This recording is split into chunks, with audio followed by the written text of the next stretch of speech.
All right, episode 13 already of the Lonnie and Ryan podcast. Today we have a special guest. We've got 88. How do you want to be referred to as? ADHDave? I want Dave? to be known Dave? as number one fan of the Getaway Gang.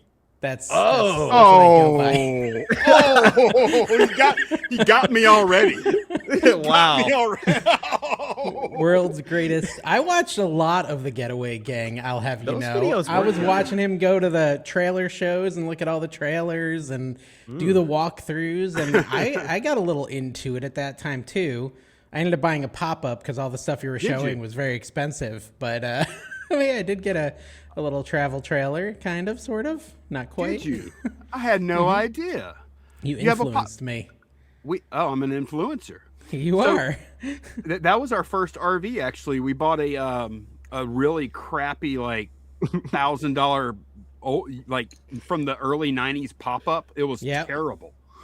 Yeah, it was. We camped in it like 4 times over the last 5 years, and now it's just rotting on my dad's property because It's probably I don't. leaking like a sieve. I'm sure, like, right? that's the thing. You kind of have to keep them in a garage, which I use my garage for something else, obviously, so I can't do that. And it's just in the Florida humidity, it's just slowly dying a brutal death. I think I paid like $5,000 for it too. It's kind of a bummer. Was it brand new a or nice one. something you found No, on it like was- Marketplace? Yeah, it was on Marketplace. Brand new, they're like 15, Yeah. right? Jeez, Dude, for a pop-up? They're stupid. They're stupid price. Whoa. It's like I don't even know why people buy a new one. I can't imagine that. And the problem with them too is like if you have a dog, which I do, that you want to travel with, she was able to like sneak out the sides of it. She could like escape the pop-up. And so that was no good. So we stopped camping because, the benefit of camping to me was always that you could bring your pets and you don't have to get a pet sitter. You don't have to pay a hotel fee at the pet fee at the hotel, all that stuff.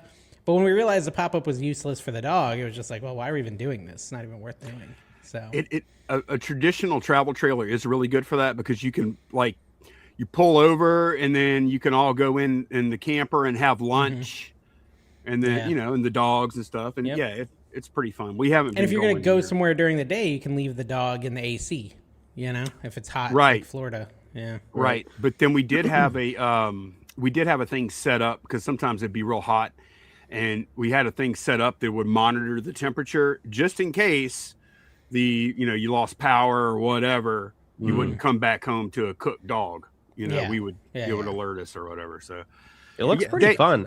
I've been watching like some content about like people that take old like Amazon vans and convert them into like little campers, and they're all like solar powered and stuff. It looks pretty fun. It's like, man, that would be fun to build one of those. I grew up camping. I grew up a camper, and I don't know. I think I would really want to do it in like an RV at this point, but I don't want to drive the RV, and I don't want to pull a travel trailer, and I don't want to have to own a truck. Like, there's so much involved, so much money involved. it is. And it's just like, I'll just get a hotel room. It just doesn't seem worth it to me at the end of the day. So I'll get a dog sitter in a hotel room. As much as it is fun, it's just not worth the pain and suffering. It's a lot. There's a lot to it. Yeah, I like the idea of like RVing around the country, like in one that you can like literally not even a travel trailer. I'm talking like it's like Class a A kind of thing.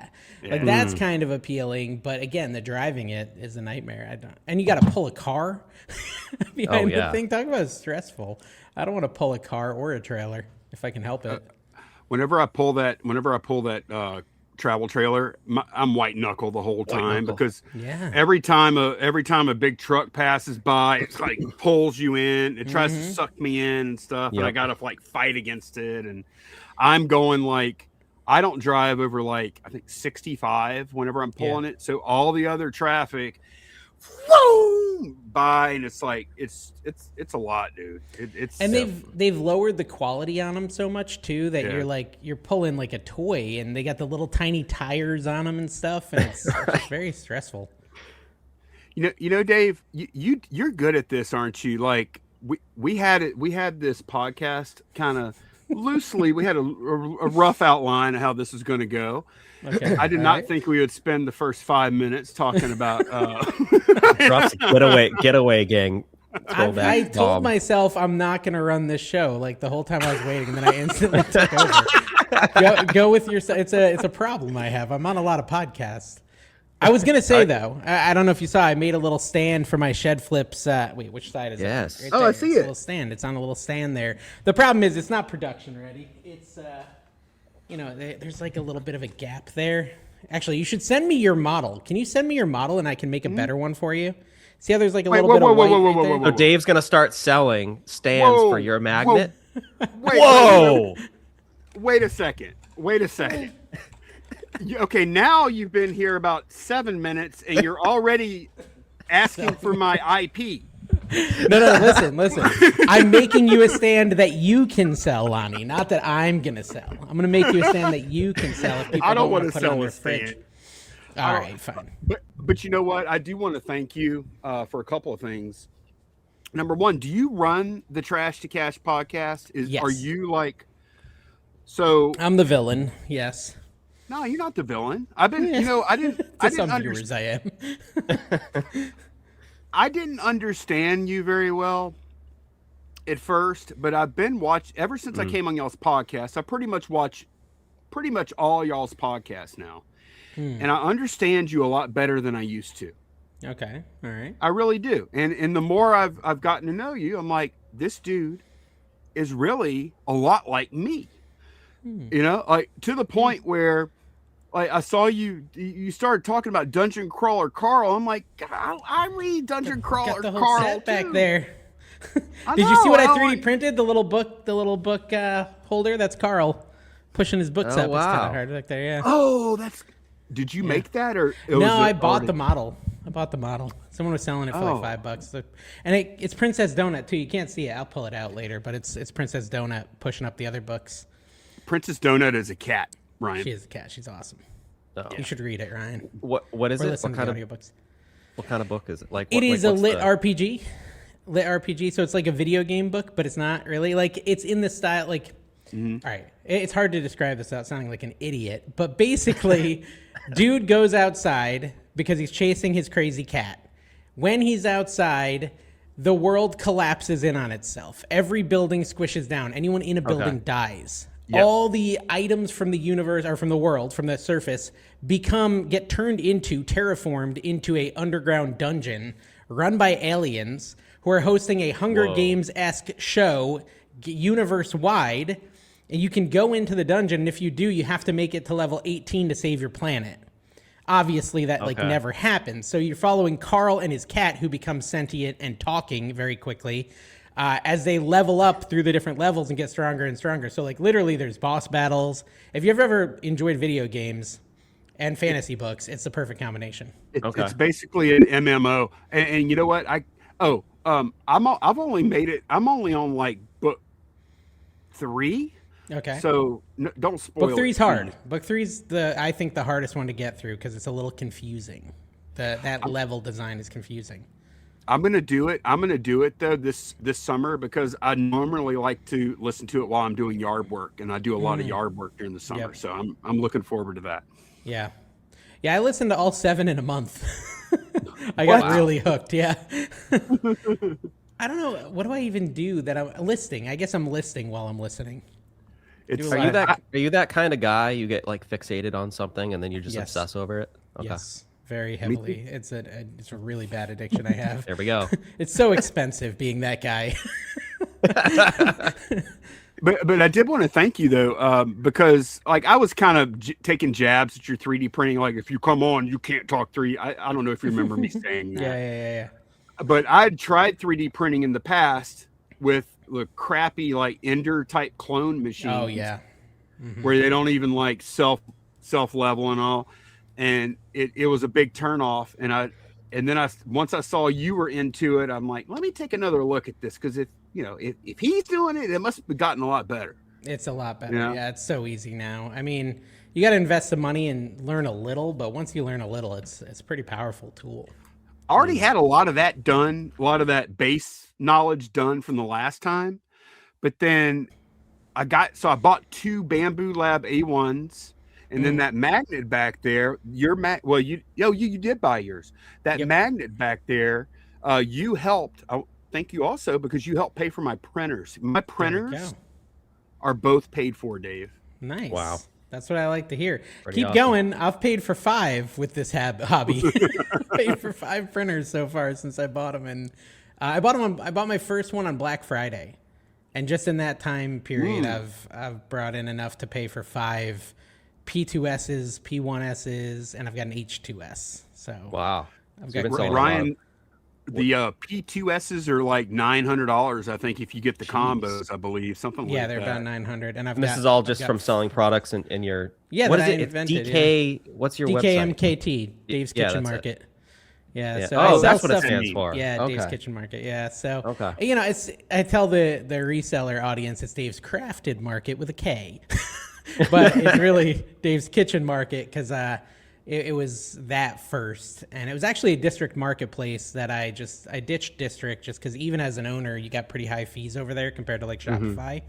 So I'm now doing it on my Shopify, and it's going good. Like I've got a couple. I'm trying to do replenishables, so like I'm selling soap just that I can source cheaply. I've already like doubled my money on the soap, and I have a lot left, but it doesn't move very fast.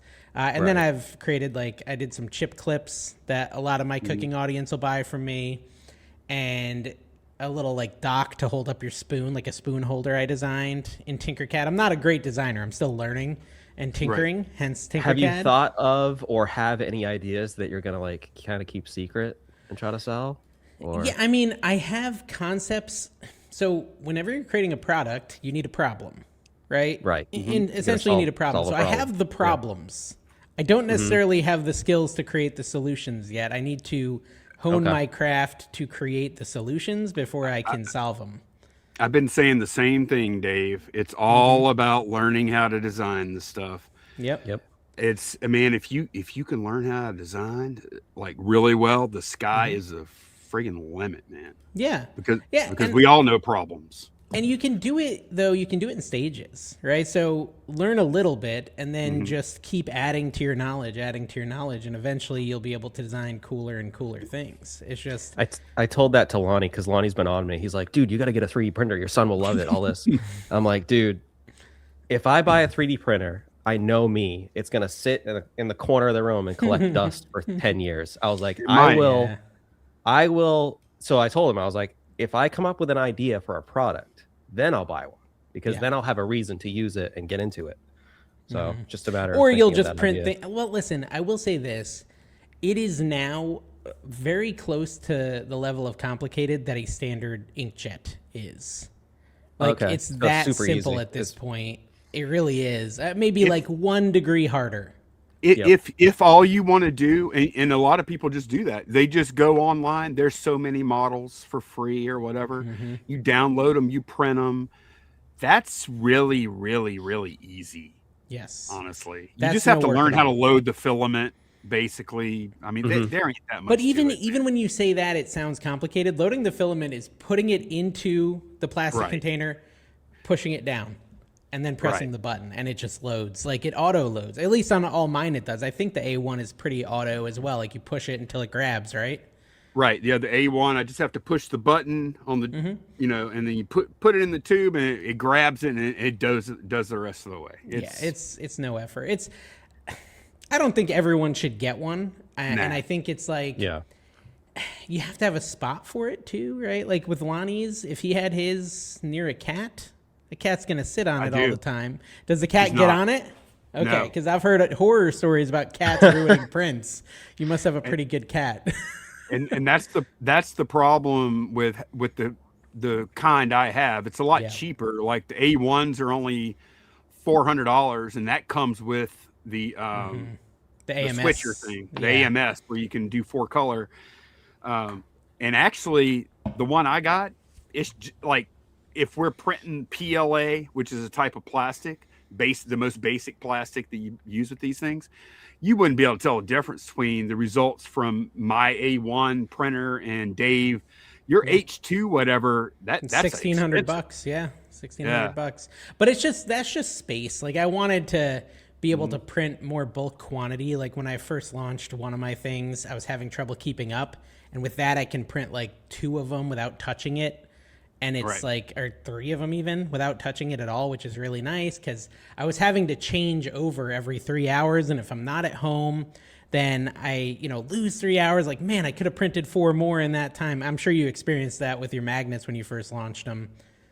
Yeah, I can do 4 at a time, and then we have 2 printers, so 4 at a time on 2 printers, and it takes about 4 hours per batch. So each magnet is about an hour of print time. So I can crank them out, man, if I want to. But you got to be there to replace it. You got to be there to clear. That's the problem. That's why I wanted a bigger one, because I didn't want to have to clear the bed as often. And that was the main reason I wanted a bigger one. I mean, Pittsburgh Picker, I don't know if you remember him, Adam. He hasn't been doing YouTube anymore. He used to do like a live stream, I think every Tuesday night or Wednesday. I can't remember. Him and Sarah, his wife does like Cabbage Patch Kids. She was like the Daily Cabbage on Instagram. But they mostly do 3D printing now. They stopped a lot of they don't make content. They do reselling and 3D printing, and they sell their own products that they design on Etsy and things like that. And they've turned it into a whole hustle. But he was just messaging me. He got the one with the 2 different the color, 2 different nozzles or whatever. Tool heads. Yeah. And he said it's awesome. So now that's the next goal. I gotta sell enough to buy one of those. Those are like 2,200. Something crazy. It's an addiction. It becomes like, okay, I'm going to get a 3D printer to make some money, but then you're just getting money to get more 3D printers and filament, right? Yeah, it's so bad. What was the point? Yeah, and when I first bought it, I went filament crazy. I bought just spools and spools and spools of filament to the point where it's just stacked up in my garage, and none of it was for a purpose, right? I have these products. One of the products I sell is black and green, and I don't have enough black or green, but I sure do have glow in the dark blue and, galaxy purple and all these other random colors. Rainbow silks and all this stuff. It's I'm not printing dragons. I mean, my daughter is, don't get me wrong, and she actually has sold some at school. Some dragons. Oh, really? Printed, yeah. we actually, Candace does jewelry kind of on the side. It's kind of a hobby level thing for now. But she'll do markets and stuff, and she printed out some jewelry holders and stuff like that. She only brought 5 of them. It's earring stands and stuff. She sold one. Wow, nice. Very cool. $15. Hey, pays for the ink. That's right. I did see more than the ink, yeah. I did see, Dave, that you created a pretty clever product on your 3D printer. Oh, yeah, the old the reselling as a business sign. Oh, isn't the irony so beautiful? Are we going? Are we going there? It's up to you. I mean, I thought that was the segue, but it is. It's a great one. So, okay.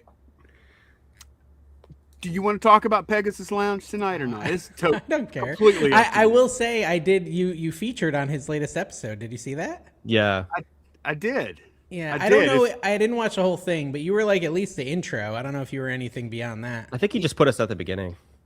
Yeah. Right? I think, you know what I think that was? I think that was him. I think that was foreplay. I think, yeah. All right. He wants to be on our show. Foreplayed by the peg. Okay. Yeah. Yeah. He wants to, we're about to get pegged. But no. The name of your episode with him. We got pegged. I can make the thumbnail. I have ideas. I mean, we know we're on his radar. He's definitely on our radar. But what I've been trying to do is I've been watching you guys talk about him, and I've been trying to figure out where is the point of contention that he has, other than okay, who cares about the definition of a business? Because that whole argument right is just if you're arguing over whether something is something or not, and you're not first establishing what the definition of said thing is, if you're not going to establish what the definition of a business is beforehand, and then you're going to have an argument about it, what are you doing? Because that's going to be useless.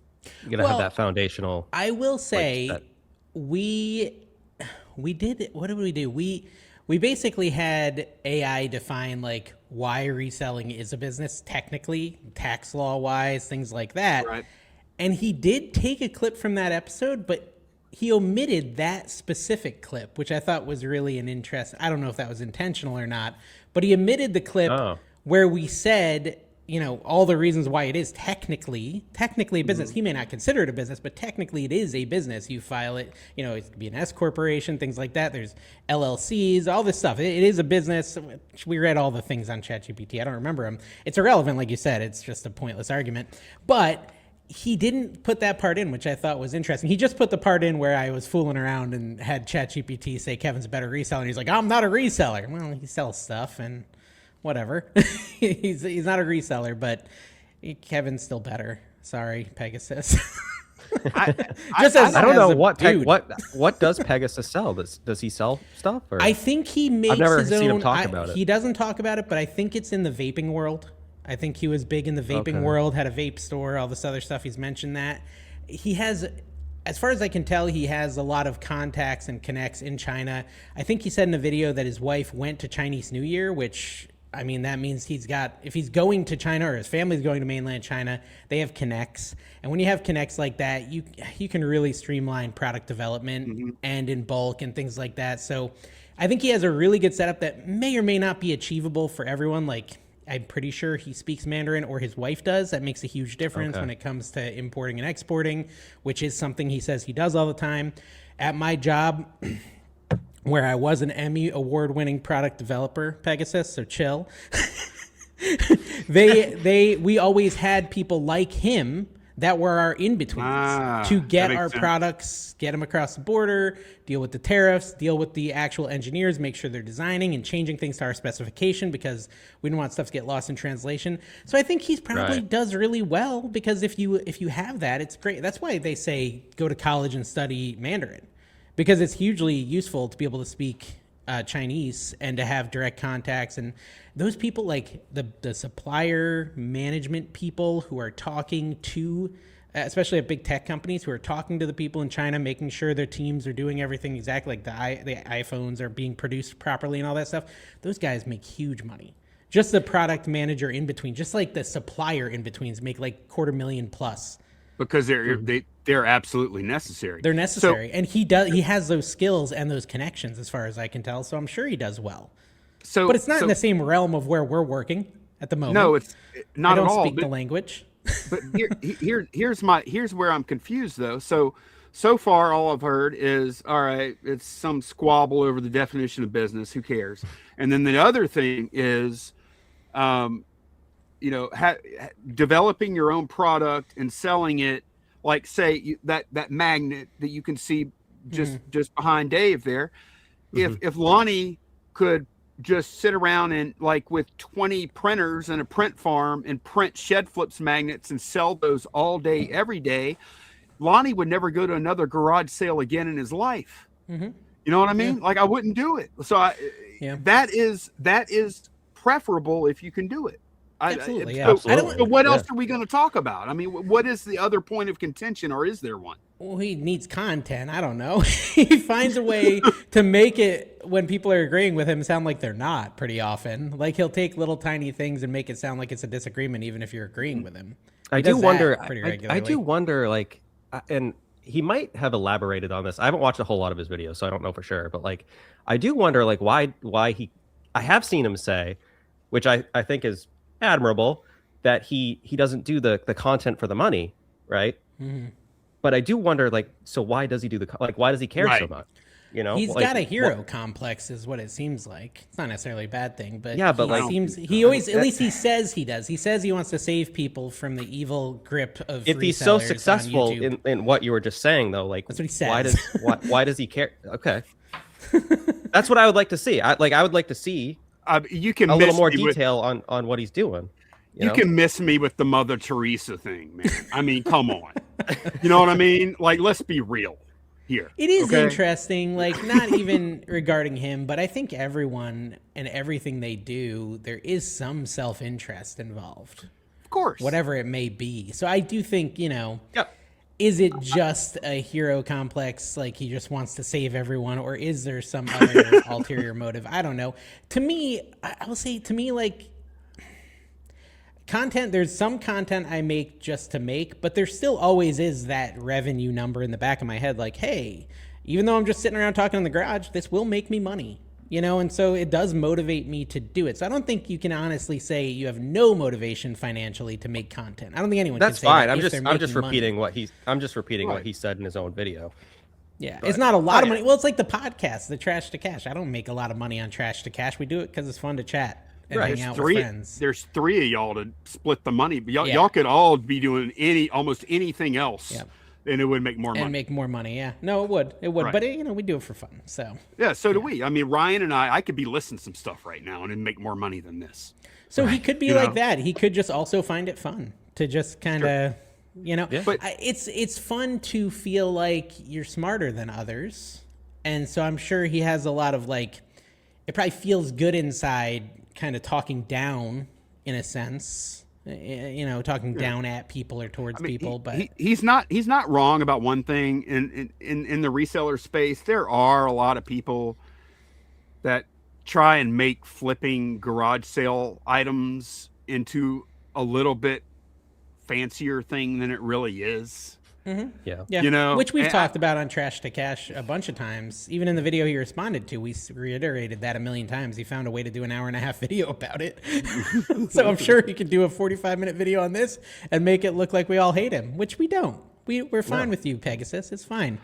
As far as like the beef, the constant beef, Kevin and him, I think, beef a little bit. Kevin is very sensitive. Kevin, I think, has felt offended because the way Pegasus says stuff, and he'll deny this, it can sound like he's calling people names, even if he's not saying it, just with implication. Right. Like, it can sound like you're calling me a moron without you saying you're a moron. Well, he can't account for people's feelings. Sometimes they get hurt. Right. I get it. So do you think he's going to clip anything out of this?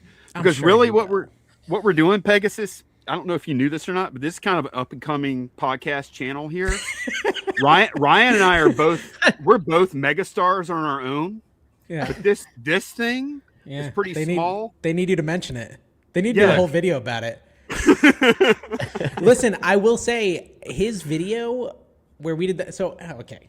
I will say this. We did a podcast where I intentionally came in to play devil's advocate because I knew Kevin had beef with this guy. I did research and I intentionally was playing devil's advocate. Oh, were you?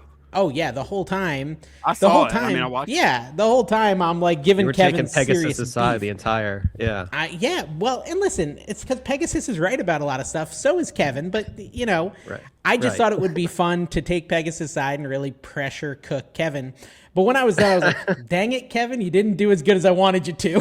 You're gonna get cooked." And I felt bad. I said, "Kevin, man, I'm sorry. I don't think he was prepared for it. I should have told him to prepare a little bit."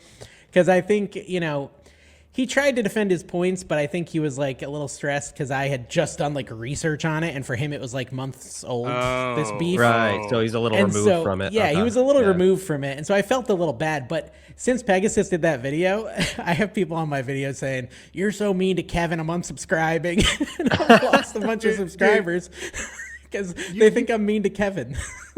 Take your pick of any of the Trash to Cash. Episodes, and man, you get pretty much tortured in the comments every episode, don't you? Oh yeah. I get to. It's really funny actually, because there's channels of mine. When you have as many channels as mine, it's really interesting because I will get just flayed, like lambasted. You're the worst person in the world. Call me fat, call me lazy, calling me a horrible reseller. And then other channels, every single comment is positive. You're amazing. You made my day. Your cooking channel probably, right? Yeah, it's all, they love me. They gush about me. And it's just so interesting. Like, I have a theory. My theory is this. In the reselling world, there is a lot of resellers who think their way or the highway, right? The way I resell is the best way to resell. And, anyone not reselling my way shouldn't be giving advice, shouldn't be giving opinions, shouldn't even talk about how they resell. Also, if you resell, you're ruining it for others because, there's not going to be as much stuff for us to source. There's going to be more competition. So they just kind of hate you organically. But on the cooking side, I go in and I say, hey, I'm not a good cook. I'm not a pro cook. I've never had any training. I've never had any education. I'm just like you. And in the cooking world, they're not going to do the same thing as reselling because it's not a business. Like, you cook for fun. You cook to bring yourself joy. Reselling is a business, and when they view it as, hey, this guy does a business and I don't like how he does his business, they get very offended and upset and can really easily start hating you because you're spreading the wrong messages of how to resell and stuff like that. And I'm a better reseller. How come I don't make money on YouTube, right? There's the jealousy side of it and all that. In the cooking world, it's just a whole different thing. Like, no one's there for business. They're just there to have fun.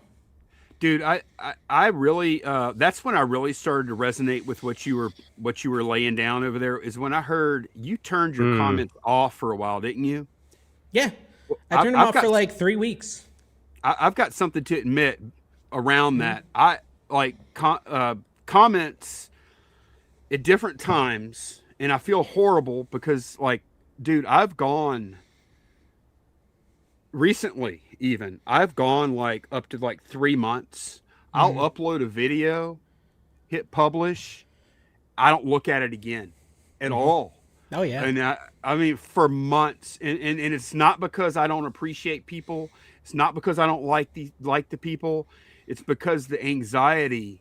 Dude, even this podcast here, I'll ask Ryan how the comments looking before I'll we even are a look lot at alike then, Lonnie. We're a lot alike because I do the same thing. I'll say, hey, Carrie, how are the comments? You're like, oh, there's a couple terrible ones about you. when you had your comments turned off, Lonnie was messaging me, like, and this came up a couple times just in our like regular conversation. He was like, I really feel for Dave right now. He's probably really going through it. I could totally relate to how he's feeling right now, you know, because you turn your comments off. And it's a weird thing. So I turned them off. First of all, my revenue did not decrease. So if you're ever having your own issues and you just want it break, turn them off. Did the views decrease at all? Or was not at all. No algorithm change, no revenue change, nothing at all. I could have left them off forever. It would have been fine. And I looked into this a lot. Like, YouTube just doesn't, the algo's not like Facebook or TikTok. It doesn't care about comments as much. It just doesn't. Well, that's like the channel Outdoor Boys. Ever heard of him? Massive channel. Yeah. He had comments turned off like his entire career. He retired now. Yeah. And he was huge. Yeah, it doesn't matter. So the reason I turned them back on is because I wanted to do longer dailies. I wanted to have them last a little longer, and having comments as like ammunition of things to talk about, like what people are saying, to be able to go read that and be like, oh, so-and-so said this, and it makes me think of something I can talk about for 5 minutes. I really just wanted to make longer videos, so I turned them back on. But really, it wasn't even what made me do it is not necessarily that my feelings were hurt. Every now and then my feelings get hurt, but and I usually just do my best to not even look, or, you know, Tina will clean them up for me sometimes. But there's some too that don't bother me at all, like clearly alt accounts, same stupid comments every time. Like, I could care less about those. But what got to me was people complaining that I was working on 3D printing, and that I wasn't working on eBay, and I wasn't listing, and that I needed to go source for eBay. I went and sourced for eBay, and every comment was super negative. I can't believe you bought that. You're an idiot. What a terrible buy. You're going to lose money. And I'm like, bro, I just did what you can't win for losing. Like, everything I do, you're going to complain about. Screw you guys. I'm turning off your voice. And obviously, it's not all of them. It's a very select few. Most of them are great. Most of the people commenting are great. It's 1%, dude. It's like 1%. It's the loud 1% that just makes you feel like an idiot every time you do anything. And not only that, now that I'm doing daily vlogs, which, come on, daily vlogs are crazy, first of all. Hard. It's so hard. And you have to have like a life. And so, you know, my hobbies, right? I go to theme parks, I go to movies. I live an hour from Disney and Universal, right? I have a season pass. I have the pass at the movie theater. I can go to these places for free whenever I want. And when I want to wind down, that's what I do. And every time it's like, oh, fat boy's at the theme park again. What a man-child. What a man-child. Ugh, like that sort of crap. And I'm just like... Yeah. But the problem, Lonnie, is I'm like, maybe I won't go to the theme park because people don't like it when I'm like, wait. They're not going to define my life. I am sorry. I don't care. I am going to do what I want. I'm going to enjoy my life. And so I was like, I'm just going to turn off comments for a while and not be affected by comments. Because even if it didn't offend me, it was swaying me. Swaying me to go do the big eBay buy that they then told me I'm an idiot for buying. What am I doing here? Second guessing things. Yep. Yeah. Yeah. I think some of it is... and we may even experience this too. Whenever you see like just some person talking on a screen, it's almost like dehumanizing to some extent. Like, and when I look at my audience, yours is probably the same. I think it might be over 50% now watching on TV. So it's almost like 50%. It's like we're just like TV characters that aren't even real and don't have feelings and lives and hopes and dreams and all that of their own. Yeah. And I think some of those people like look at us like that and don't think, and it's tough, dude. Yeah. Man, I've been at this for almost 10 years, Dave, and it isn't really much easier on that front, to be honest. But I think, again, I do think a big part of that, and maybe the resellers listening, probably the ones on this show aren't the problem, but self-reflect a little bit, guys, because this is not the same way in every space. Not all spaces are this toxic. Not all Facebook groups are toxic nightmares where you post a picture or a question about eBay and you get attacked by 300 people. You manage a Facebook group, Lonnie. I'm sure you see it all the time. Just people like horrible to each other in this community so often. It's crazy. No, you're right. Absolutely. It's such a crazy thing, the way people treat each other. And it's because so many of them view each other as competition. Right. Business competition. No. And it's I'm always one of those too. It's always one of these things too, where they're, people trying to prove they know more than the next guy. And, it's, I really, you're right. I don't feel like I'm like that. At least I hope not. I have my flaws, but I hope I'm not that toxic type. I think, well, and Facebook is obviously the worst of the worst, but there's been times where I've been tempted to close down the Trash to Cash Facebook just because people were being so horrible to like new resellers and stuff. And I'm just like, why can't we just be helpful? You can't just, they ask a simple question like, Google it. Yeah, like, have you Googled it? Oh my gosh, you bought decorative plates? You're a moron. Like, it's just like, come on, guys. Like,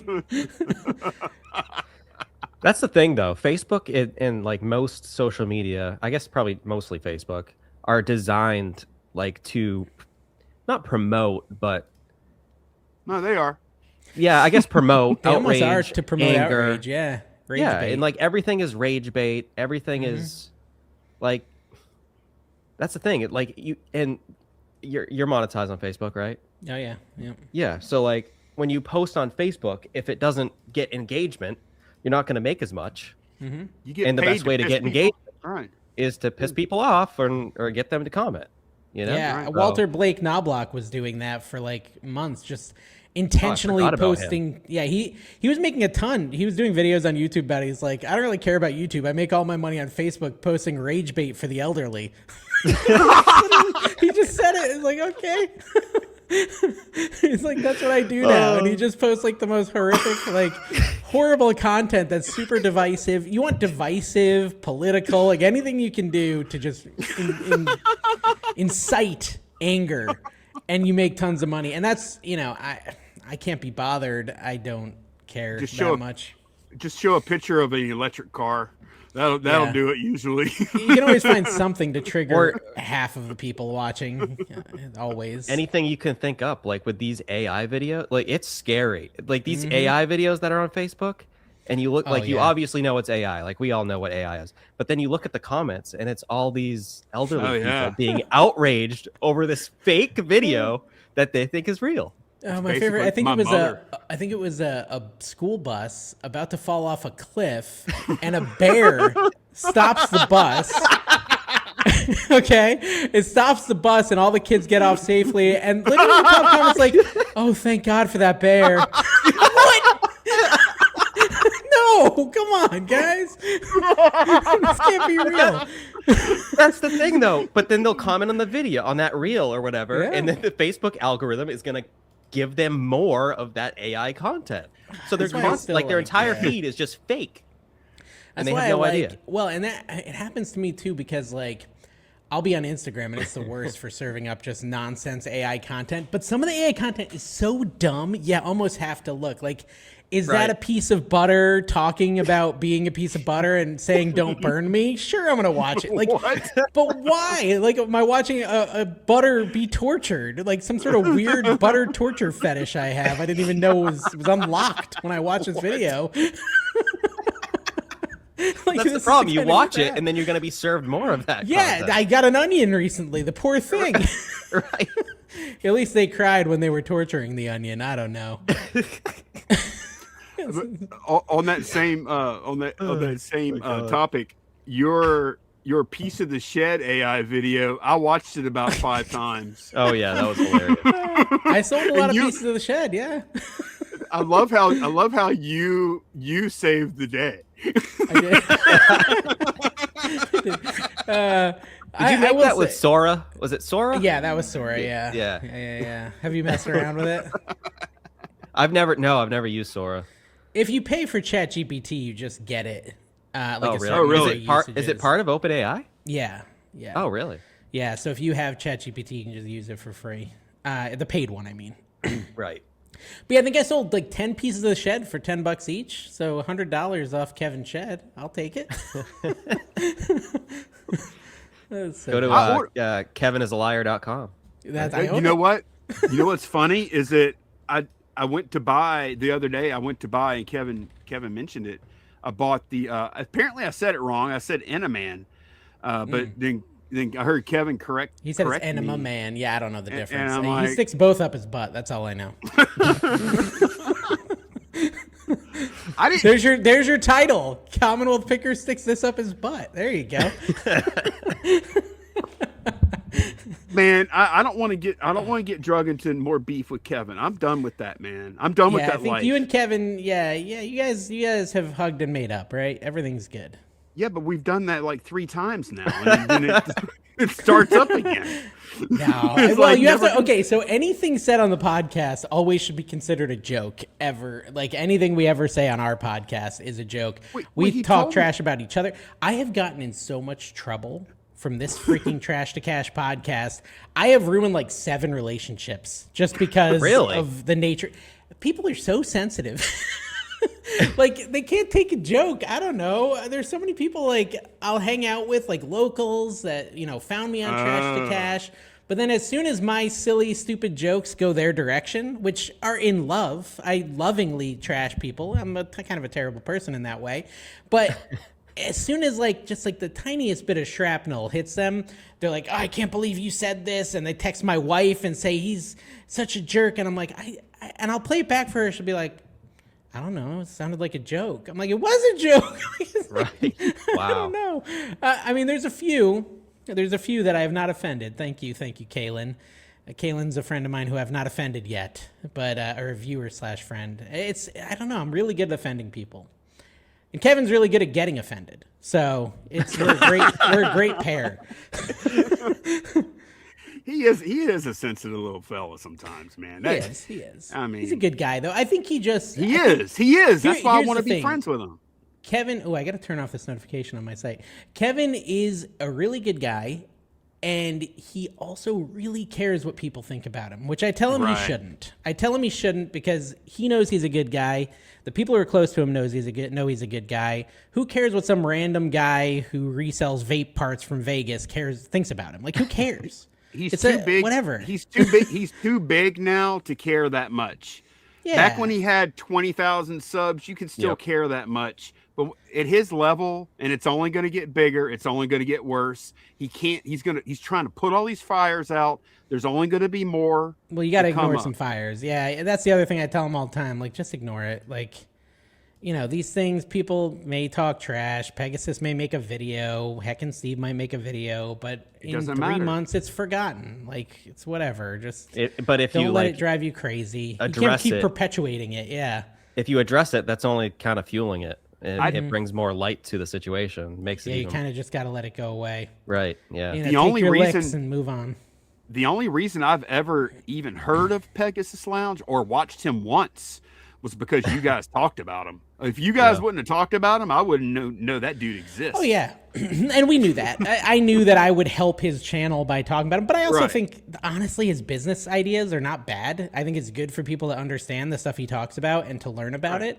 Mm-hmm. So I don't really mind promoting him if he stays, if he's not too aggressively mean. Like, I still don't think the stuff he said to Kevin or about Kevin was that mean until the podcast one. That he got a little bit aggressive in that one, but prior to that, it wasn't really that mean. but how many people are really like, well, it's I'm having a hard time deciding here. I either want to develop a brand new smartphone and sell it to the world, or go to garage sales and flip stuff. And I'm not sure which I want to do.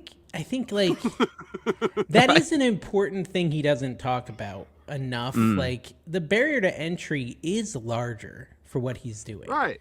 And he does say that. He mentions like reselling on eBay is like a beginner, right? It is, but some people are okay and satisfied being the beginner. They're okay with going down the bunny slope and not the black diamond slope. Like they're okay with it. They have fun doing it. It provides what they need. Like I know a guy, Mike. Mike probably watches this show. Hey, Mike, if you do, Mike Camparelli, Mike Metco. If you've ever seen him in the comments, he's a channel member. He's actually a member of our channel. Yeah. Mike is a great guy. Mike does not ever need to work again. He's retired. He owned an an electrical company. The dude does not need to work again. He does eBay for fun. He doesn't want to go source things, do importing, exporting, deal with tariffs, deal with engineers and developers to do it. He doesn't want to do that. He just wants to go resell some stuff he finds at garage sales because it's fun for him and he makes a little extra money. And that's okay. Like different strokes for different folks. I feel like most people want to do that. Like most people, your average Joe, are not going to put in all that work on the front end, invest all this money to create a product and get all that lined up just to have a chance at maybe making $1 if the product is successful, right? And here's the other thing, and Pegasus addresses this, but he kind of makes light of it. The whole thing where people literally steal your stuff, steal your ideas, steal your IP, and copy your products. It's real. It happens. And it happens almost every time you come up with a good product. At the company I worked for, literally every time we come up with a good product, it was stolen 3-4 months later. And it would happen even faster if we got it developed in China. If we got it developed in China, there'd be a copycat in 3 weeks. If we developed it in the US, it would be like 3 to 4 months. Yeah, it's crazy. And the thing is, like, you have one big idea. You come out with this one big idea, and it gets stolen 3 months later, you may not have another big idea. You might not be an idea factory. And what does that do to you, like, mentally, emotionally? You've now invested money in this. Maybe you've quit your job because it was so good for the first few months. And then someone steals the idea, and you lose half the sales. Or he just did that video with you guys, and it was about this guy losing, like, half his sales to someone copying him. And he made total light of it. And said that, and whatever, that's fine. That is the game. When you're product developing, people are going to steal your ideas and you have to iterate. And not everyone wants to deal with that stress of having to constantly come up with a new product. Like, I don't want to. There's a reason I'd rather just 3D print 20 of something and then never sell it again. Because, the idea of ramping up and buying 20,000, because a lot of times you have to buy big quantities of things. I mean, obviously this is after you've done a small quantity and proven it. Then you go buy your big quantity. Once you get your big quantity, you're selling it great. And then boom, someone comes in at half your price. And what do you do then? You have stock, tons of stock, 10,000 units of stock, whatever it is. Like, there's a huge risk in any kind of reselling. And I think that, the what he's talking about is very risky, and I could be very scary for people. They don't want to take that kind of risk. They don't want to be scared. And he calls things like having inventory in your garage a risk, which I guess there's some risk to that, but I just think it's a different level of risk. There's always risk, but not everyone has the same risk tolerance, Yeah, those are some good points. But let's shift gears a little bit, because I don't want to make this the Pegasus show. Okay. If we can help it. But one thing that I've been... Even when there's been a little bad blood with me, you and I have never had bad blood that I know of. No, I don't think we haven't actually communicated that much either until we talked once. Once on Facebook about some crazy dude. Wayne, some Florida. Wayne. Was he buying from you too? He was, and Lonnie saved me from him. I think I remember that. That was a long time ago. Yeah, that was that was the one time I talked to Lonnie. I'm still looking. I'll give a little more information here. As the further away we get from it, the more comfortable I get. Anytime I get an order from Florida, I just check to make sure it's not from Valrico. But you got to avoid that. So So yeah, that was the one time we talked. We never had beef or anything. No, I knew not Kevin at all. had beef with you, and I was like, it sounds like you're being oversensitive. And then you guys did a podcast where he said it was all about him. Maybe it was you and what's his name, RVA? Yeah. Houston, yeah. Remember that podcast? You guys did one podcast, and you were like spilling the tea or something. Yeah, cancel this. Yeah, he mentioned cancel this. No, you said, did you say cancel this podcast? Yeah. On today? Probably. Yeah. Whatever. I mean, yeah. We're not. But proud he of thought that. it was like, I don't know. He thought it was all about. I don't him. remember You're what just we being said, and I don't oversensitive. want to go back and look. Yeah. Oh no. The parts that he thought were about him were about him. Yeah. He was right. I found that out later but when you came on our podcast. I'm the oblivious guy. Like, people will be talking bad about me, like inferring bad things about me. If they don't say my exact name to my face, I don't believe it's about me. I am so cocky. I'm like, it can't be about me. It can't be about me. There's no way they're talking about me.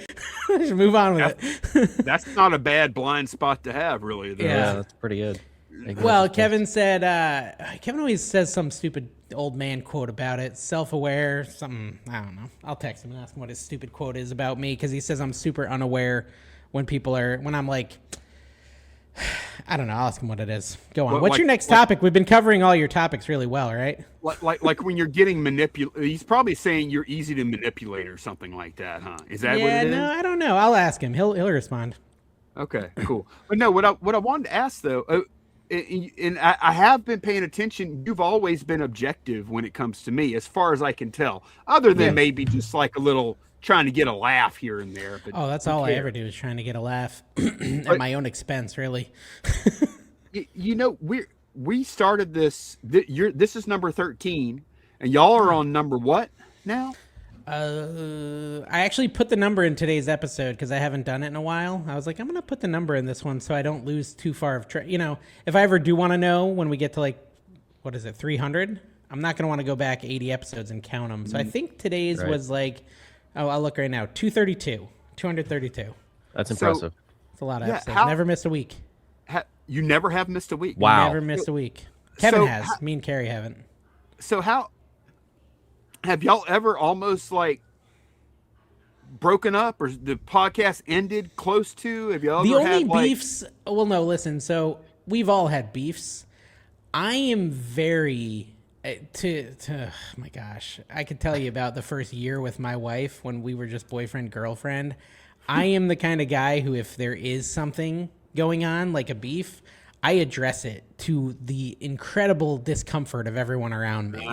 And I will not let it die on the vine. And we've had some pretty big issues, yeah. But I always I don't know, I'm obnoxious about them. I'm like, hey, Kevin said this, Carrie, you said this, let's talk it out. Or I'm feeling this way, you bothered me when you did this, we need to talk about it. That's a good way to handle it, honestly. That's probably the most effective way you possibly could handle it. It's uncomfortable. It's so uncomfortable. It has to be, though, if you want to. But I'm the kind of person, literally I said this to Kevin the other day. I said, man, I just feel like ever since this happened when you visited a couple weeks ago, I haven't been doing this out of spite. I probably should stop being spiteful. It's just a weird thing about me. I don't know. I just address it. I like that. I guess you just don't like to think of having these things just dangling out there that are unresolved that could come back and get you later or something. No elephants in the room. I had a hard kind of childhood with one of my siblings. I don't want to get into it, but we'll just say one of my siblings was a difficult child for my parents. And I had to learn conflict resolution pretty young.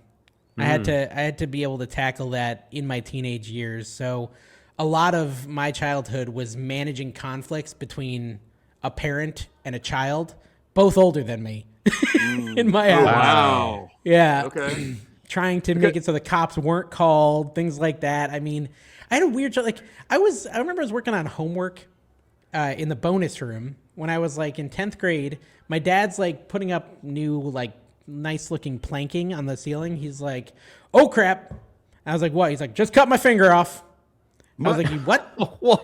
And my mom's like starts screaming, "Oh my gosh, he's gonna die!" There's blood spurting out of his finger. I'm like, "Where is it?" He's like, "I think it's on the ground over there." And so I have to like go grab it, put it in an ice bag, just totally calm.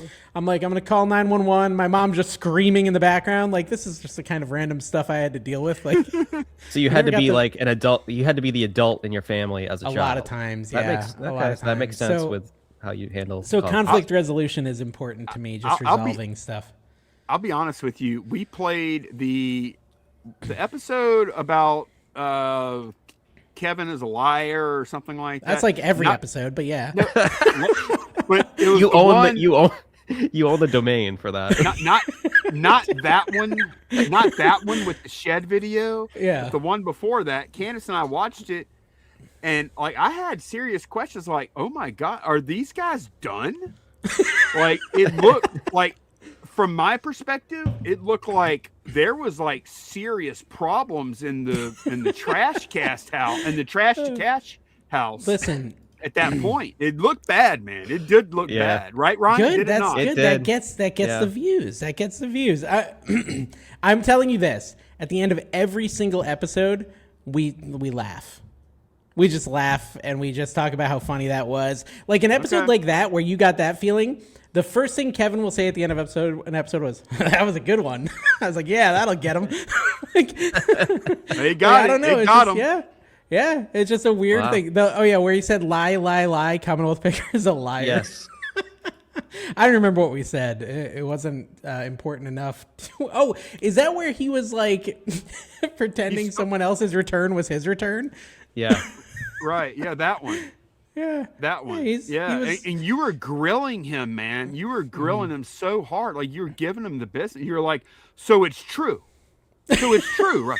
You know, it's like, wow. Listen, he loves it because I am the villain. And people go to his channel all the time. Kevin, I don't even watch Dave. He's so mean to you.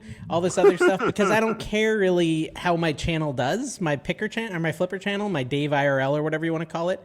Doesn't matter. Like I make it for fun, and if it gets views, it does. There's been months where that channel's made $100. There's been months where that channel's made $2,000. It's just it doesn't matter to me. It's something I do for my own personal edification, basically.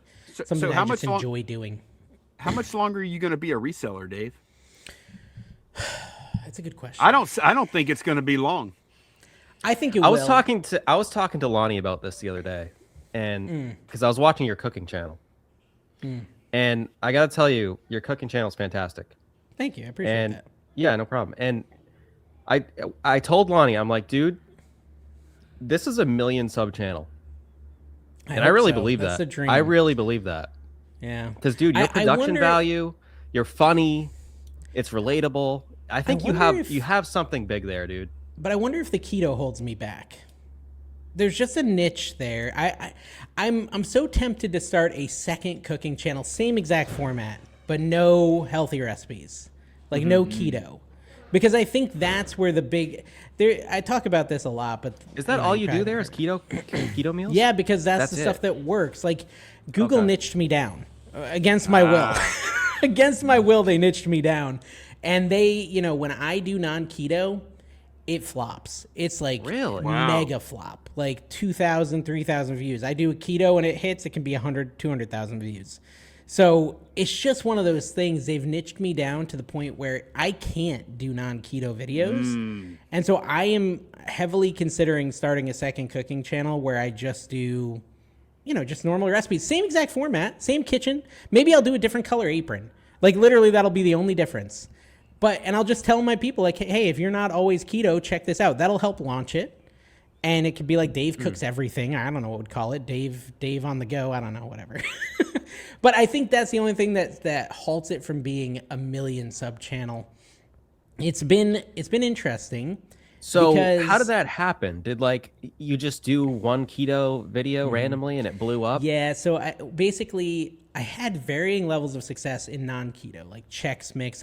Every now and then, Marry Me Chicken. I had the biggest video on YouTube for ages on that. Oh wow! And I would try to get it was actually really funny because my son's friend came over because she wanted to cook for him, right? And so she comes over to cook for him, and she's cooking something, and she's like, I don't want to tell you the name. It's inappropriate. And I was just telling me. And she's like, oh, it's F me chicken. And I'm like, is that like marry me chicken? She's like, I don't know. I found it on TikTok. And it's just some guy copying my recipe for marry me chicken. But like he didn't put the ingredients or anything. And I'm like, why don't you just use this video? And I showed her my video. It's actually the full recipe instead of a 30-second video. But it started off, I got viral a few times from like cooking around, and this is the biggest mistake people make, is they cook what they want to cook, not what people want to watch. Right. You know, you can't just cook what you want to cook. You got to cook what people want to watch. And so I found success in following the trends. Like if baked feta pasta was a trend, and it was, I'd do that and it would do well. And it just so happened that the one that blew up the most was the keto cottage cheese flatbread. That is the one it was trending. I said, I'm going to try this trend. It'll be fun. It went wild on my channel. So wild that it completely changed my audience to keto. Oh, wow.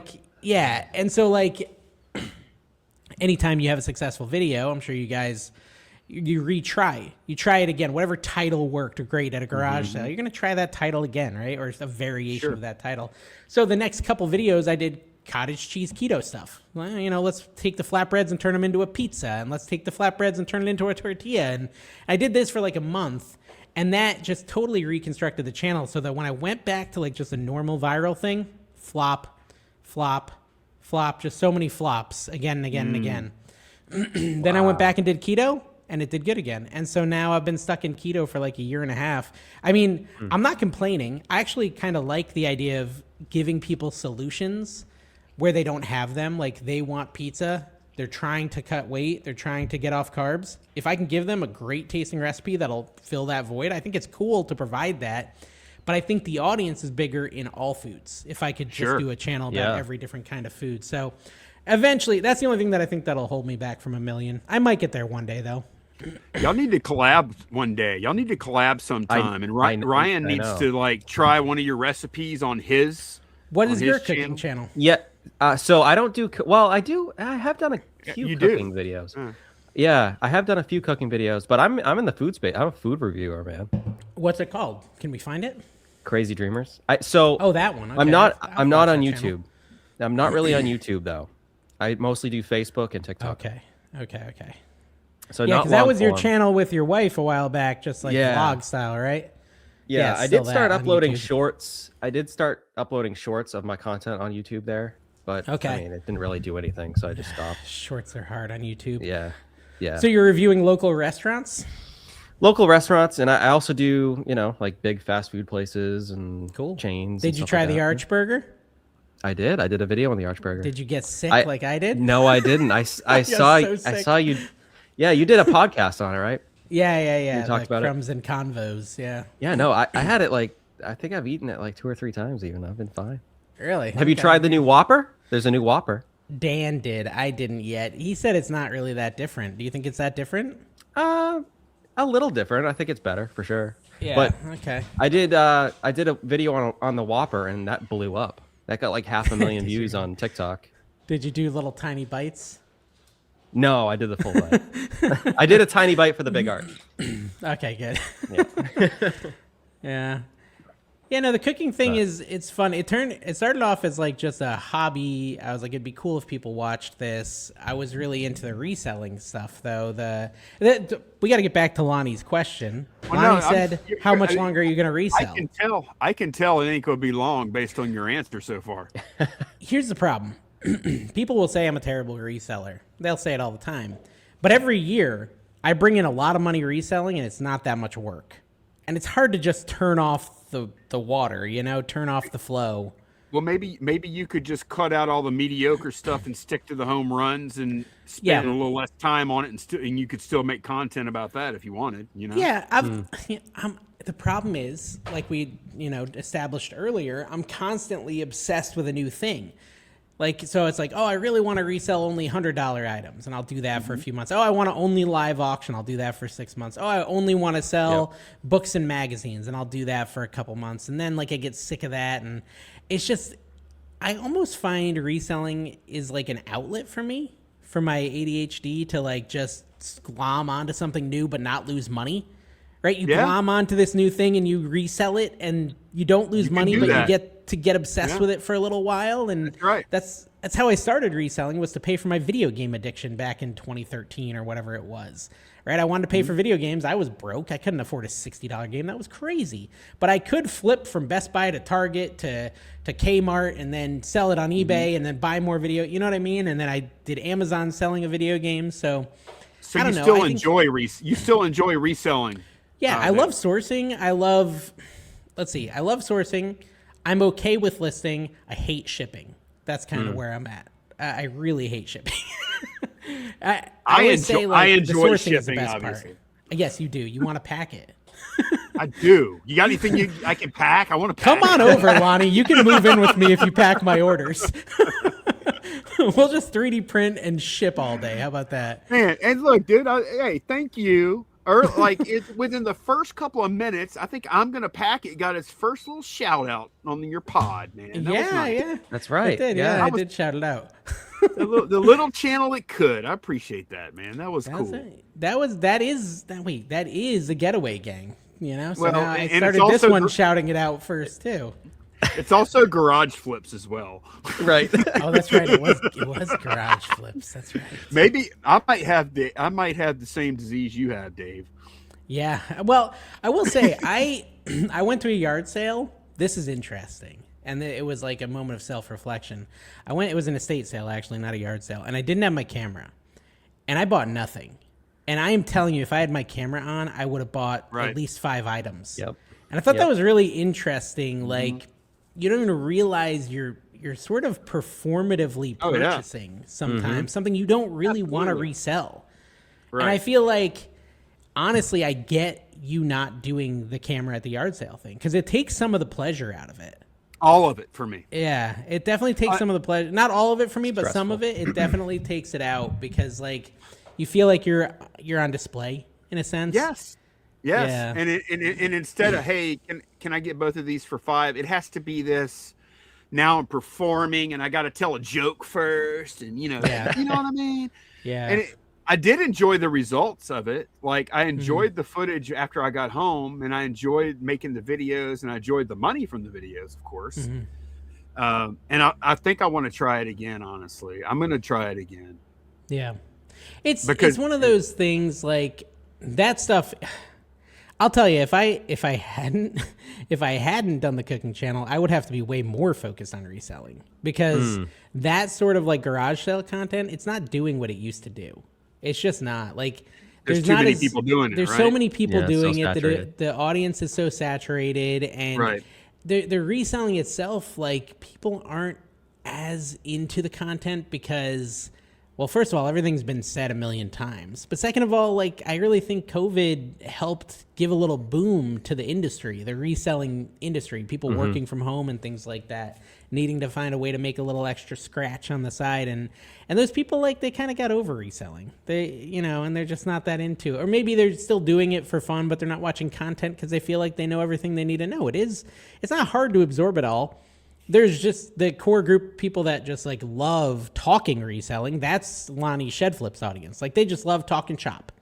That's fine, but it's a very limited niche, right? It is what it is, and it's the same thing with the garage sales. Like if you have a mega find, you can't even guarantee virality anymore from a mega find.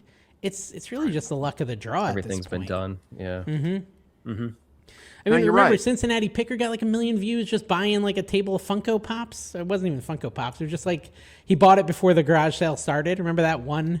It was one table garage sale. Yeah. Justin, is he talking about Justin bought the Funko Pops. Yeah, he bought the whole thing of Funko Pops and went viral from that too. Like you do a whole table of Funko Pops, people be like, oh, boring. Who cares? Seen this 1 million times. Who cares? Like it's all been done. So it's like really all that's left is I don't know.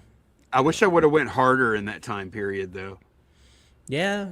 It was. I mean, it was the competition is fierce now, man. On YouTube, it is. Like every day, I see a new creator that has like a huge following that I never even heard of before in my life, man. Yeah, I see that too. I'm just like, all right, well, that's cool.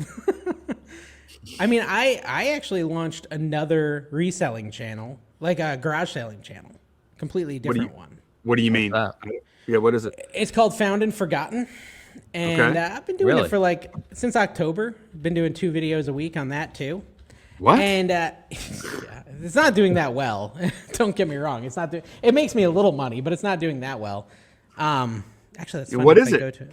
Oh, 3,000 It's literally subs. it's just literally the same thing, Lonnie, but like a different vibe. You know, like a little bit more jump cutty, a little less filler. Okay, so what it started off as, Found and Forgotten, the name. Okay, stuff I found in the past and have forgotten about. That was the channel. The idea was take my old videos and kind of jump in and out of the footage and say, oh, this is what ended up happening with that item 5 years later. So really it's that. I'm literally reusing videos from 5 years ago that I've already published, and I'm commentating on them. And because here's That's the thing. smart. Well, I used to go to trade shows a lot with my day job, and a lot of the people there were content. It was content trade shows, and so they'd tell me, "Hey, I love your videos, Dave, but I really wish I knew like the end result of all the items." You can't do that with what we do, right? We publish a video 2 weeks later. We maybe listed it on eBay. I've thought about that before. Like if somebody was super organized and they had lots of storage, hard drive storage or whatever, and they could organize that stuff to where okay, here's where I pick it, here's where I pull it, here's where I ship it, here's where I pack it. Yeah, whole life. That's great. From beginning to end. But you're talking about like 1 year production time for a video, 2 year production time. That's the problem. And so basically my idea was with this channel was to solve that, right? Like, I remember this and I can go look at my email, go to eBay sale, confirm, type in the name of the item, and I can look at the actual sale from 4 years ago and say, yeah, I sold this on eBay 4 years ago for $26. When I look it up now, it's not really worth that much anymore, maybe $15, right? So it gives the whole story of the item. But it's also interesting because my kids are like little babies. They're like 5 years younger, which is kind of interesting. So there's that aspect of it. But I just was curious, like if I do another channel and just see if YouTube does that random thing where the brand new channels blow up. It hasn't, but it's done okay. Like it's making money. I was just curious if it would happen to it. But it makes me like $300-400 a month on old footage. On old footage that's already made me money. That's the intriguing part about it. Did you shout this channel out at all, or just grow it organically? So for the first probably 2 weeks, I put it in the last 3 minutes of my long form picker videos. So like 30-minute videos, I only talked about it minute 27 to 30, right? And it would be like a really short kind of thing. The idea was only get the people who are obsessed with garage sales to the point that they're going to watch them all the way to the end. Because I didn't talk about it on my Dave IRL channel for 3 months. You know, just because I wanted the core to be just heavy watchers. Right. Yeah. And that is what's happened on there, really. It's like the watch retention is really good. Here's what happened, though. And I kind of screwed myself with this. Not really. I think it's okay. But I had too much footage. In Florida, picking is nonstop. I'm sure it's similar where you are, Lonnie. I mean, you do have some more of a cold season than me, but it's always nice, right? I can pick 4 days a week in December, right? And so I had sourced so much that I had a 4 terabyte drive full. And in October, I was like, I made the first video like this, right? The old, like reusing old videos. And then I was like, man, I just need to get through this old footage.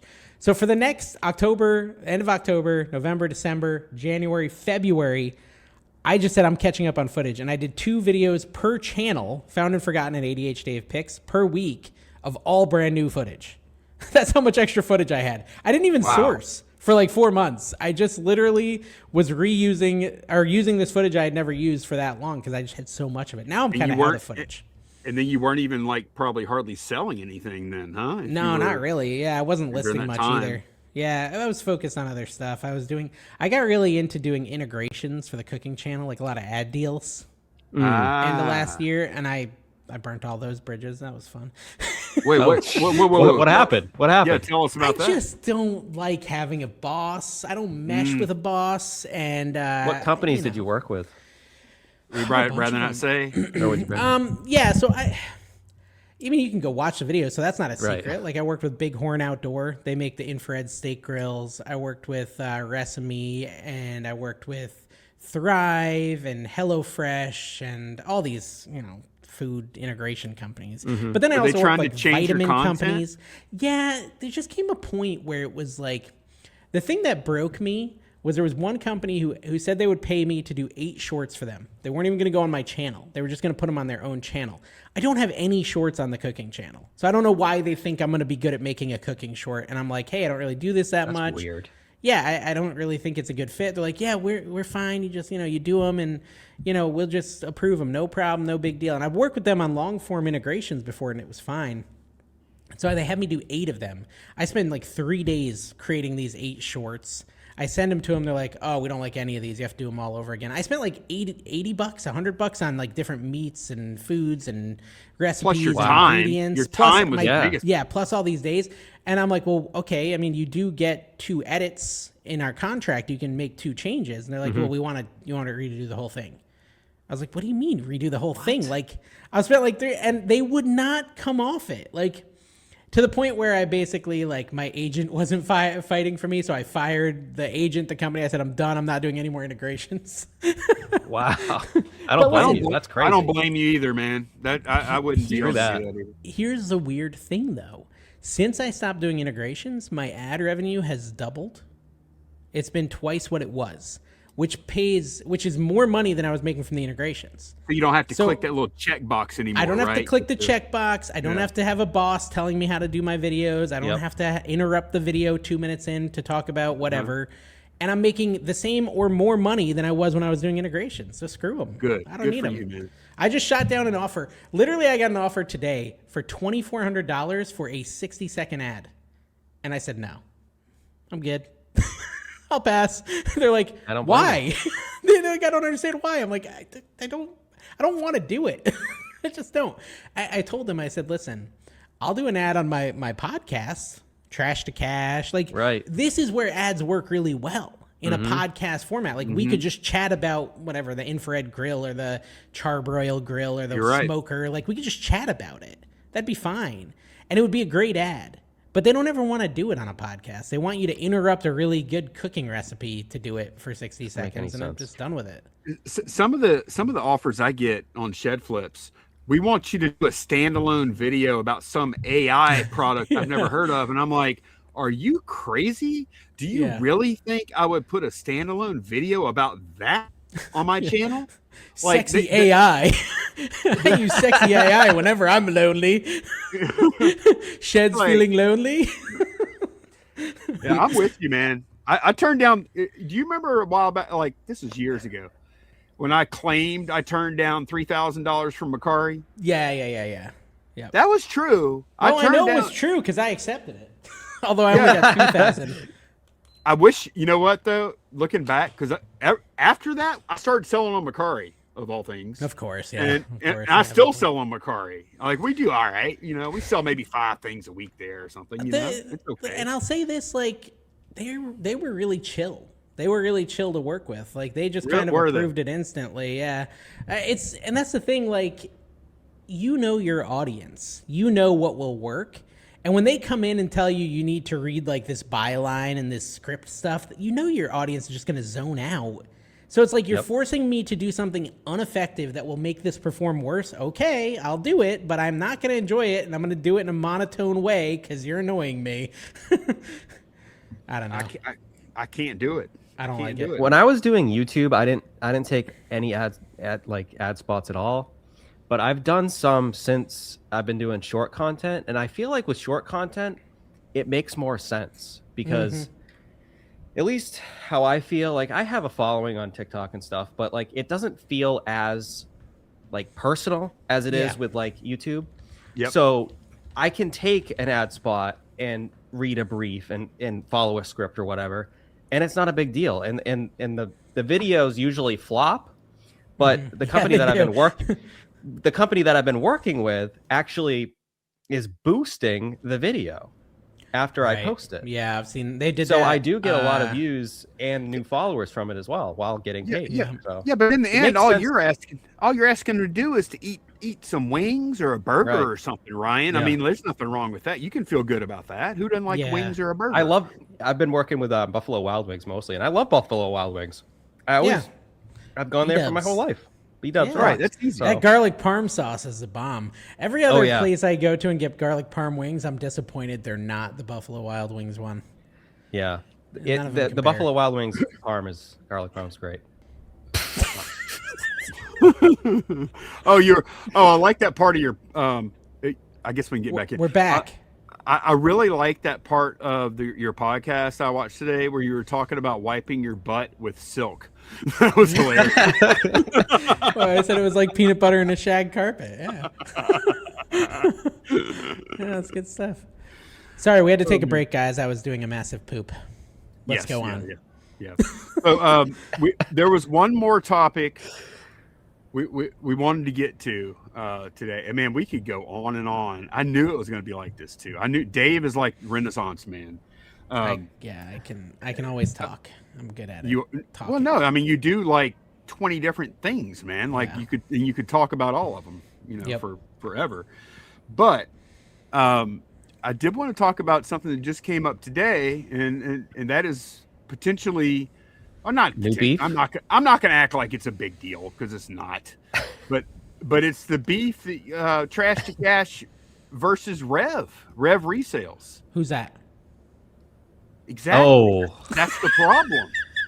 Oh, that's the problem, Dave. How many channel members do you guys have, Dave? Is that might be proprietary information. You guys, I can find out. You guys have to understand our channel members. We have 13. Well, he's one of them. Yeah, 13 members. Yeah, what? 13 channel members. No. Yeah. I thought you were gonna say like 150 or 300. Well, we also have a Patreon. Okay, yeah. Tell us about this. How can we make more money with our podcast? Yeah, Patreon, we have more people on Patreon. We don't actually like Patreon. It's just where we started. Patreon takes less of a cut than YouTube, but they both take too big of a cut. It's annoying. Oh, no. So, listen, the Rev Resale, who's Rev Resale? This is a running joke, and I get Kevin and Carrie every time. I did the same thing with Josh Galt for months. Who's Josh Galt? Who's that? Right? Like, and they that's always from the book though, right? Don't they say that in the book? Who is John? Is John Galt? Is that his name in the book? I don't know. I'm talking about the list easier guy. I know who he is, but his name is taken from the Ayn Rand novel. Is it? From Fountainhead or something like that. Okay. Is that the name of it? Yeah. Ayn Rand has a few novels. They say who is John Galt? Ah, okay. I didn't know that. And you're saying who is Josh Galt? Well, it wasn't from that, but it just, I always do this. Anytime they talk about, go back and watch all 200 episodes. You'll see me do it again and again and again. It's probably in the 14th episode. Who's Raleigh Roots? Who's Harry Tornado? Like, literally, I've done it to all of them. They always fall for it. And it's so good because it triggers Kevin and Carrie so much because, like, I don't know. Not only did you, so you 87 triggered Patreons. Rev. 87 Patreons. Okay. So Rev, did you see Rev put out a video? Well, I saw he gave us $5 today, so that's cool. Now I know. Well, who he is. said that in the Thank you video. for the $5. He said that in the video. He was like, because he was reacting to you saying, "Who's Rev?" And he's like, "Well, I'm the guy that is sliding you $5 a month." Yeah, that's funny. Yeah. Well, that was fast. Yeah, look, Rev reacts to Trash to Cash podcast. Yeah. Commonwealth Pecker. Ooh, I like that new name for Kevin. Commonwealth Pecker. Listen, full disclosure, I don't watch reselling content anymore. I know these people because I've seen their names in our comments. I've seen them in our Patreons. I've heard Carrie and Kevin talk about Rev Resale like 100 times, but I don't watch any reselling content except for podcasts. I will listen to podcasts. I'll listen to this. I'll listen to The Locker Room. I listen to my friends' podcast while I'm driving, but I'm an audiobook guy. I don't even watch a lot of content. If I watch content, it's usually in the movie theater. So every now and then I will listen to some reselling content, but I'm not watching any videos about reselling really. I watch a lot of cooking videos. I watch theme park videos from time to time. I don't really watch reselling videos. So I know these people just because Kevin and Carrie talk about them and I see them in comments. That's it. That is what it is. I'm just not a consumer. What's it called? Consumer of? No, consumer is not the right word. Anyways. So is lowballing immoral? I don't think so. I don't think so. I don't think so either. No. Yeah. Kevin, that's what I thought was interesting today. I haven't looked at it because I was doing this. I did a podcast right before this. I did a podcast from 6:30 till 7:40, and then I came on this one. Oh, the quote Kevin always says is, "This life is not made for those who are cursed with self-awareness." Oh, yep. Because I have none. I have no self-awareness. So that's the quote. That's a that he always says superpower. about me. Yeah, that's what he says. He says he wishes he had my lack of self-awareness. Kevin said, let's have Rev on the podcast. He's entertaining, and he pulled a great audience on Lonnie and Ryan's podcast. He did. So he wants to have him on Trash to Cash. That's Kevin's response to whatever the beef is. That's good. Rev is a great guy, man. He really is. I love Rev. And but I did like I heard your side of this. And can we define this debate or argument or the question or whatever? Can we define that? What is the question here regarding the negotiation? You're asking me or Ryan? I'm asking Ryan, you answer this. Whoever knows. I haven't seen actually everything yet. So Rev put out a video saying that it was about reselling ethics or something, right? And he said that you should negotiate with good morals. You know, like, don't lowball somebody. Like, wait, did he say morals or ethics? He said no. So that's the thing. He said right. He said don't. He said this is confusing. Right. he said negotiate with good morals, meaning don't go and if you have an item that is, and this is all situational too, of course, but like if you have an item that's like $100 worth $100 and they're asking $5, like do you really need to go in there and chew them down to $3? I mean, not necessarily, but Dave you can. Says yes. Dave says yes. Dave says yes. No. Listen, I literally just said to you guys that I said on the podcast, my podcast, as I watch and edit these old found and forgotten videos, I was like brutal with the negotiation. Mm-hmm. Oh, you want 20? I'll give you $1. You know, right, that's how I was. And that's how I think every reseller is till, not everyone, but a lot of resellers are till they get the camera on them. And then they kind of have to change their ways a little bit or they're going to get torn up in the comments. But I don't think you have to lowball. I don't do it anymore, really, because I get so torn apart in the comments and whatever. But I think that a smart business person would always try to get the lowest possible price for any item they're buying to resell. That would be smart. Mm-hmm. You think so? I think the lower your costs, the better. Well, I mean, yeah, I agree with you. And I used to be the same way. In a one-off, in a vacuum, yes, you should always try and get your lowest price. Yeah. As a professional reseller, we buy low, sell high, so you want to buy as low as possible and sell as high as possible. Yeah, and that's your best result. But we don't actually do this in a vacuum. We do this in the real world, and that's where. You have your YouTube side of things, but also, man, like in the past few years that I've like let off the gas on the like hardcore, always got to get the best price. We've created a lot more relationships with locals than we used to have that may not have come if we tried to get down to the bone on every single thing. You know what I mean? Yeah. So there are some other there are some other things that can happen there if you're always like trying to chip everybody down every single time. Well, this is kind of so for me, I don't actually do it very much anymore, the lowballing. Like I wish I was still lowballing because the old school Dave was pretty cool. He was a baller. He was getting the lowest prices. But I felt inclined in that podcast and this to fight for the guy out there who does need every last penny. Right. Mm-hmm. Who doesn't want to feel guilty just because they actually do need to squeeze as much money out of this as they can to keep going because they're doing dumb reselling versus what Pegasus is teaching, which is smart reselling. And that's the argument that I think. But he'll clip that.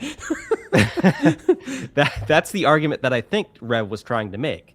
Like, yeah, if you're in, like, say your position, Dave, where you don't need to chew somebody down the extra $3, then, which I don't. And if you do, you're not necessarily negotiating with good morals for you personally. But somebody that does need that extra money and is doing that, they're doing it in good morals because like they actually do need the money. Like they're not being just cheap and trying to, I think be explained super greedy. that way. Yeah, explained that way. It makes sense. Yeah.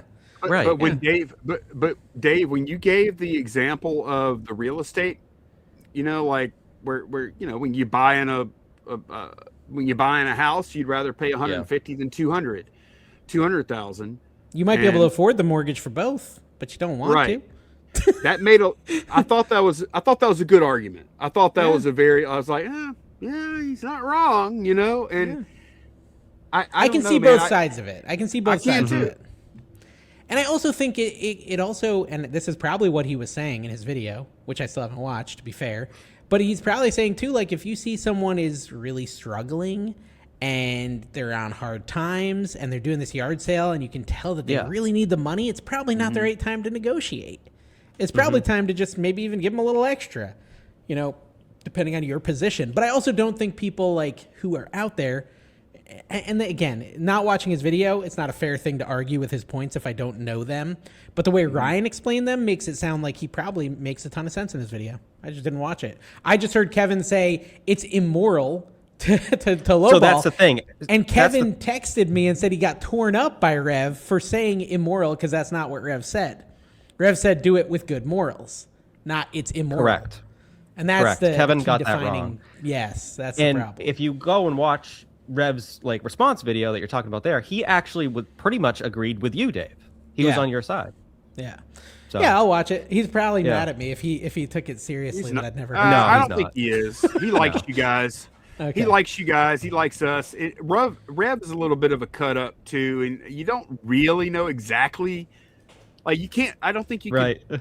He's a serious person. I'm not saying that, but he'll play around and cut up too, man. If he's really a fan of the podcast, which he is, and he's paying the Patreon, then he knows my jokes about not knowing people. It's been ongoing for months.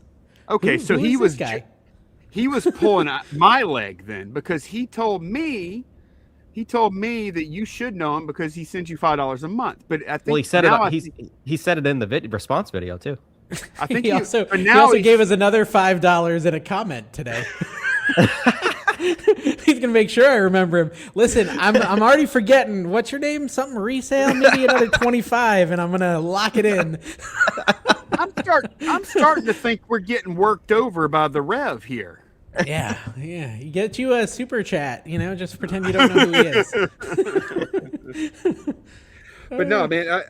My position on it though is I let off the gas a little bit on it. I still negotiate pretty hard, but I feel better about myself when I don't cut them to the bone, and so I feel better, me personally, like inside. I don't want to do things that make me I feel better about myself. Yeah. And back in the day, I used to be like, I saved an extra $40 just asking $1 off on each item I bought today, and I got them. But it probably financially mattered for you more back then. It did. Yeah. It absolutely. That's the difference, and I just think everyone's in a different spot. Yeah. For me, if I make the majority of my money just cooking in my garage, I don't need to lowball anymore. I just don't. So a lot of times I just say sure. Sometimes I think this could be entertaining if I talked them down a little, but I don't need to talk them down. So I don't usually do it anymore. But I also don't think people should feel guilty for being desperate and needing the money. It's like... Absolutely. It's funny, though. Yeah. I just looked at our comments on Trash to Cash, and our latest one has your name in it, Lonnie. Oh, great. Dude, it doesn't look like it's that bad, though. It says, to be fair, I don't know what they're referring to. Shedflip's water cooler Facebook can be extremely vile.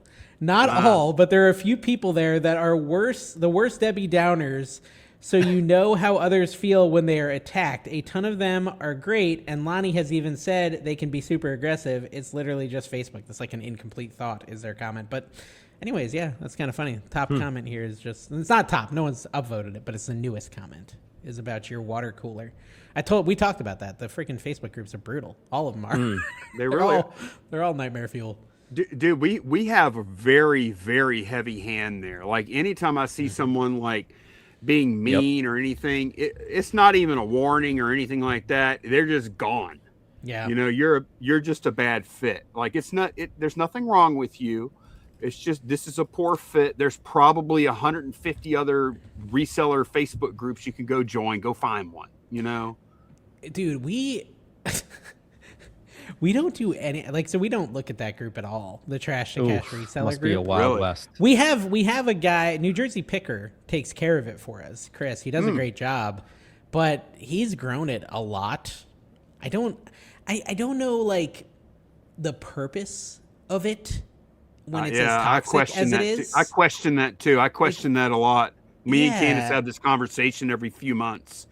Yeah. We've come close a few times, I'll be honest. I've come close too. Like, Kevin won't let me do it, but I'm like, what is the value of it? Like, people are just fighting and being mean to each other all the time on there, and we have to monitor with your name on it. Yeah, with our name on it. I just don't know that there's really any value add to having it. You know why I do it? It's because the only reason I continue to do it is because I do think it has value, especially for newer resellers. Yeah. And I used to get and I still do get so many messages from people that watch my channel, and I know I can't answer these questions. I don't have time to. I don't want to either, but I don't have time to. But I do think there should be some outlet for them. So I'm like, look, I don't have time. You know, I can't answer these individual questions. Put it in the reseller water cooler. You're going to get a nice array of answers across the spectrum to choose from. And then those will be peer reviewed as well. Whereas if I give an answer to someone, like I email an answer to somebody, I'm wrong a lot. And, you know, like if nobody else is peer reviewing my answer, like you do in a Facebook group, I could be steering people wrong. You know what I mean? You have to be like ChatGPT at the end of each of your messages. Just say, this message may have mistakes. I am fallible. So I feel like, I do feel like a lot of newer resellers, of course, watch YouTube content. And I just felt kind of bad not having a place that they could go to get those because I'm not going to supply them because I cannot. Yeah. You know, and that's the reason smart. We still run the group is because we feel like we owe it to our YouTube audience to have a spot that we can recommend. Go here, ask. You know. Yeah, I think that's smart. I don't use it like that. I know. Yeah, I should. But it did give back though, because that's how I got monetized. I didn't even know I could make money on Facebook, and I got monetized on Facebook because of the group. Yeah. Oh, really? Okay, that's cool. Huh. Yeah. I'm still not monetized on Facebook for cooking. Whatever. You have a cooking channel? The same thing. Yeah, it's just garbage shorts. It's just garbage shorts, honestly. They're just AI created garbage. I have enough followers and stuff. Yeah. It's terrible. I don't even watch them, I'll be honest with you. Well, Dave, we Oh, I'm sorry. Go ahead. I was going to say, it's just AI generated shorts for my long form, and I got 16,000 followers, and they're just saying, yeah, but what's the recipe? Because it's just like 10 seconds of a 40-minute video. It's like, okay. Oh, do you use AI? What's that called? Opus Clip is what I use. Opus Clip, yep. Yeah. It's gotten me 16,000 followers, but I don't know. I'm not monetized, so it's just kind of, I don't surprising really care. With 16K? Once I get monetized, I'll probably start making better shorts. Right. But I'm not that motivated right now. So well, Dave, we're like an hour and 40 something in. I want to respect your time. I want to respect our time. Well, we had my 10-minute dump in there, so that, it's really a little bit short. Dave has fallen on the sword for me for some reason. I had to go pee. Listen, I was trying to help you. I know you were. I can't let you. Dave, thank you so much. I've really enjoyed this, and maybe later on we can do another one of these. For sure. Yeah, I think we still need Ryan on our show at some point here. I'll come on. I'll do any show you guys want. Yeah. All right. Well, we got to have Rev on first, I guess. Yeah, let me know. To patch that up. Rev is a fantastic guest, man. You're not going to be disappointed. Yeah. He's a fun dude. I'm looking awesome forward guy. to it. All right. Bye, everyone. Subscribe to whatever crappy channel I'm running. Bye, y'all. See you guys.